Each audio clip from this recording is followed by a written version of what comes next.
helista marinka badda ee wasiirka Turkiga oo ka hadlaya micnaheedu waxa weeyaan in labada dal iyadoo la ixtiraamayo madaxbanaanida iyo qarannimada Soomaaliya in ay markaasi Ethiopia heshiis la geli karto Soomaaliya. Dowladda Turkiga ayaa ku hawlan sidii meel mar looga dhigi lahaa is-afgarad ay gaareen dowladaha Itoobiya iyo Soomaaliya, waxaana ilaa ay hadda socdo dadaal xooggan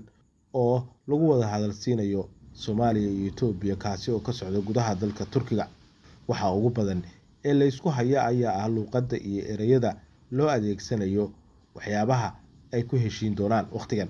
Turkigu waxa ay soo bandhigeen ilaa 3 aragti oo kala duwan oo mid ka mid ah uu yahay inay dhisaan deked laga hirgeliyo gobolada dhexe ee Soomaaliya